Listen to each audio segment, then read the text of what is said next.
No vídeo de hoje, nós iremos falar sobre a reflexão, refração e absorção de luz.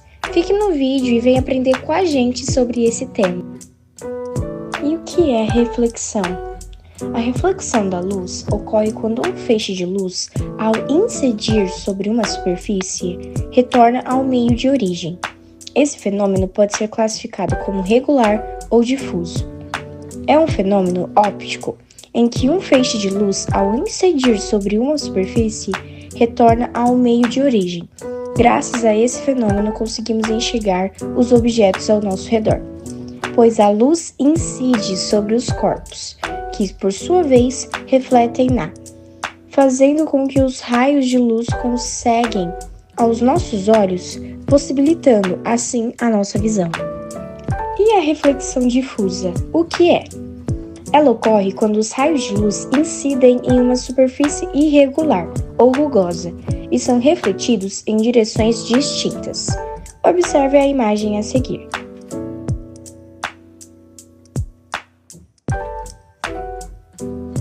Reflexão regular ou especular.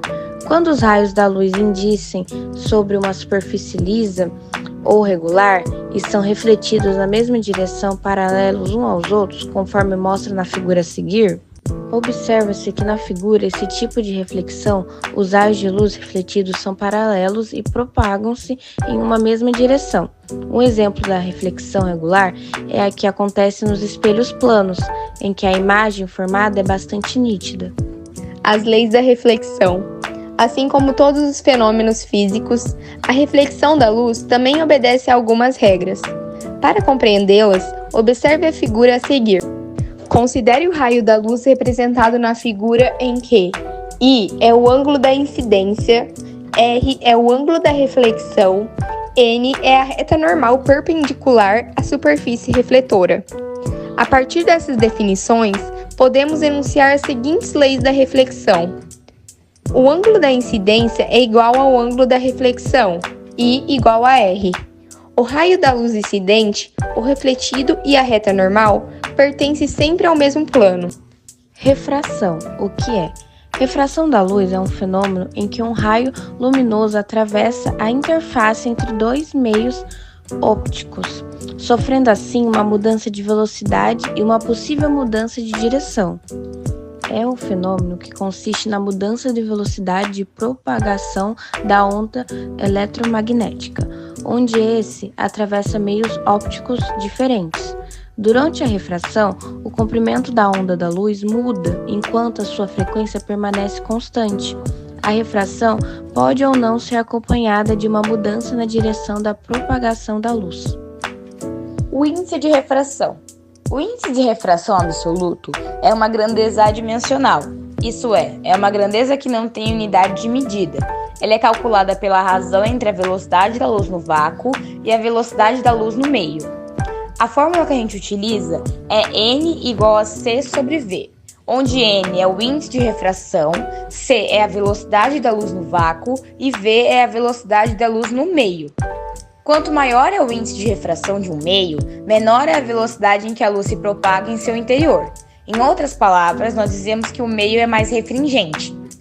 Bom, outro fato importante sobre a refração da luz diz respeito à dependência entre o índice de refração e a frequência da luz incidente.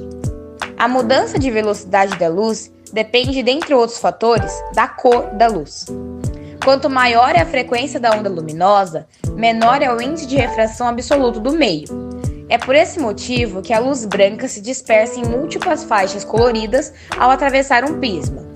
Cada uma de suas componentes tem um índice de refração específico, e é isso que faz com que cada uma delas sofra uma mudança de direção específica.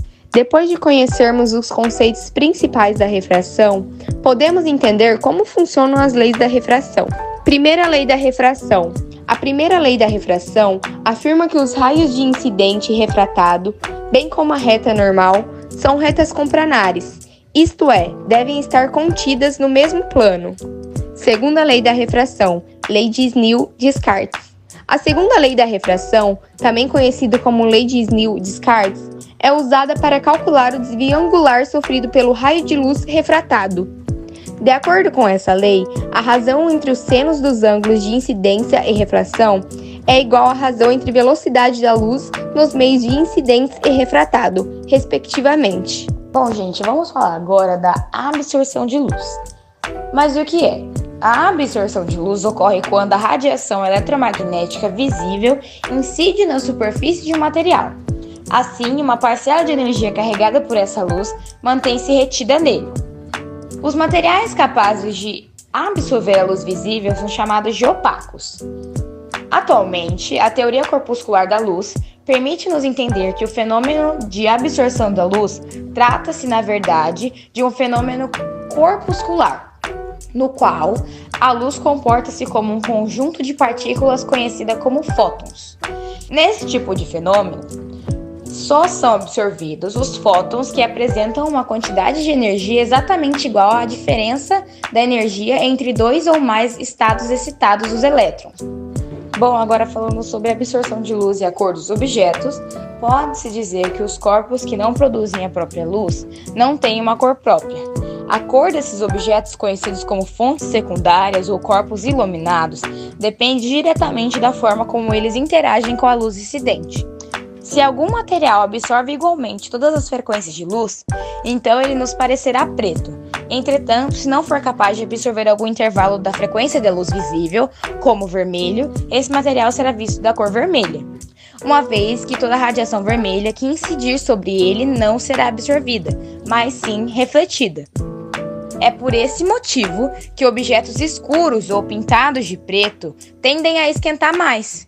São capazes de absorver um grande intervalo de frequências da luz visível, e com isso, seus elétrons tornam-se mais excitados e produzem ainda mais agitação térmica do que um objeto refletor. Objetos iluminados e brancos, como uma parede pintada, por exemplo, não absorvem uma frequência de luz com mais eficiência que outros. Por isso, todas as frequências de luz incidentes sobre eles são refletidas da mesma maneira. Bom, foi isso. Espero que você tenha compreendido um pouquinho sobre o tema abordado nesse vídeo. Tchau, tchau!